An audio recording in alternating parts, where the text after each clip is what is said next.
Hey everybody, it is me, Brick Squadron. I'm bringing to you this set review of LEGO Star Wars The Spider Tank. This guy is seen in Season 3 of The Mandalorian, which you can sort of tell by Mando and Baby Yoda down there at the corner of the box. I'm going to be looking at the box art for a couple seconds and then talk to you about the main build. So in this, it says it's 526 pieces. You really don't have to be 9 years old to build this. I don't know why LEGO thinks they need to put age ranges on these.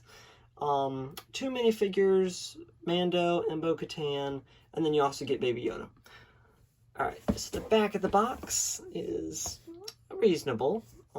You've got the features of the tank right there, the claws moving and the shooters, I guess, shooting. And then what I thought was interesting about this set, it's a $50 set, so it's in a pretty weird category. LEGO decided to put the hole punch things instead of normal tape. So I don't know if that's them trying to use less tape and be more environmentally friendly, which is pretty good, or if they just didn't want to have to mess with it. So I'm not sure which to decide. I'll let you decide that because I'm going to move on to the actual spider tank. So this guy, the first thing you notice about him, other than he's built out of pretty much all gray pieces, which seems to be a evil bad guy thing that Star Wars likes to do, is the giant claws. That's pretty much what I notice about him. He's got 2 of these big pinchers right there. They move, open and close, up and down, all around like that. As far as I know, we've got some new pieces for this build, and just for this build. Regarding the arms, that's a new bit right there. It seems like it should go up and down, but it doesn't. And it's really weird. But I also sort of like that they did that just for this set. And then, if I take these claw bits off, oh, you'll notice that that's a really funky looking piece right there.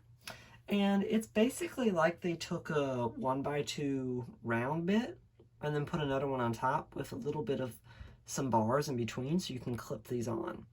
So that's going to be really interesting for people wanting to build with these pieces.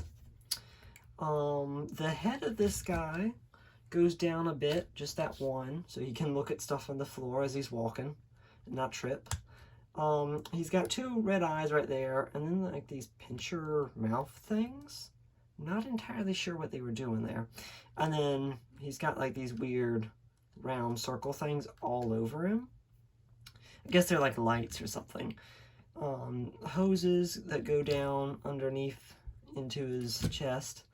And then he's got 6 of these really cool, really confusing to build legs with the rubber right there. The rubber Technic pieces, I think, really helped this build because he can sort of bend and like bounce on these.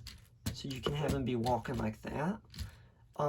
These are all the same, so you only have to build one on this side and one on that side and then just copy it 6 times. That's underneath of him, nothing really there.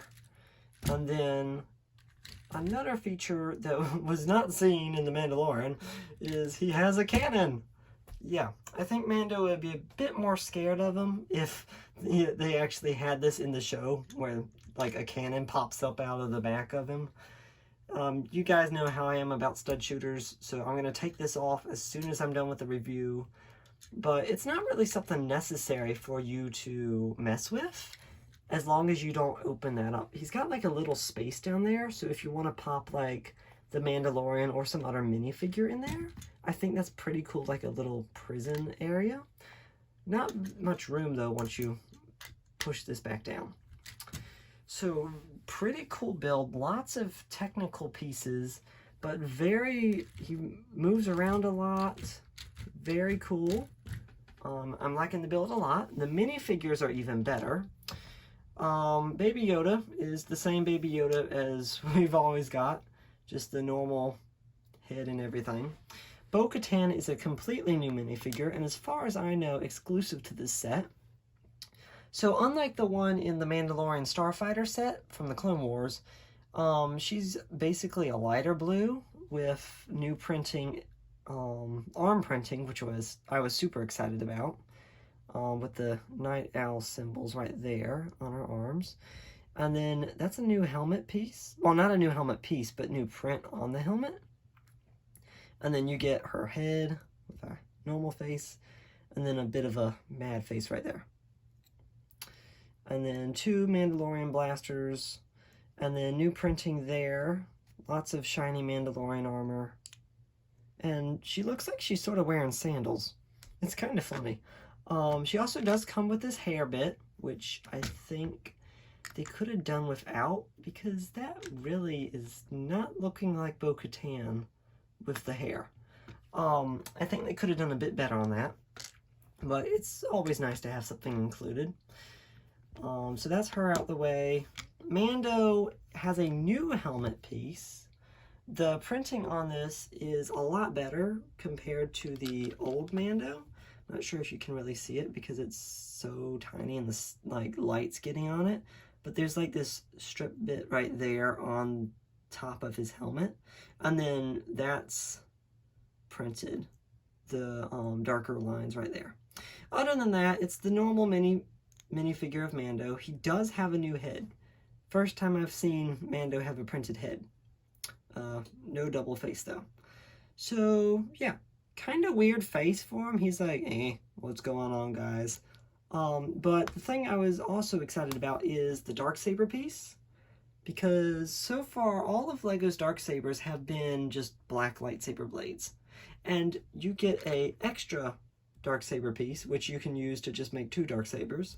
So you can give Mando one and like give your Darth Maul minifigure one if you have it. So pretty cool. It looks a bit like a sword. I think they could have done a bit of printing on there to show like the Darksaber energy that's coming off like you see in the show. But other than that, it's pretty good minifigure selection. You get an extra blaster right there. I'm actually going to show you the older versions of these 2 minifigures. This is the older Mando version. So you can tell the helmets look a bit different, especially when you look on the side. This one's a bit darker right there. And then this is the older Bo-Katan minifigure. And you can definitely tell the difference between that dark blue and then all the difference in printing. And she doesn't have arm printing. So yeah, this is a very good set. I would definitely get the set, not just for the minifigures. The build was also very fun. I would give this a 4.5 out of 5 stars. 4.5 just because I think they could have done a bit better with the pricing bit. I think they could have done 40, maybe even like 35. But yeah, this was a great set. I will have a link in the description.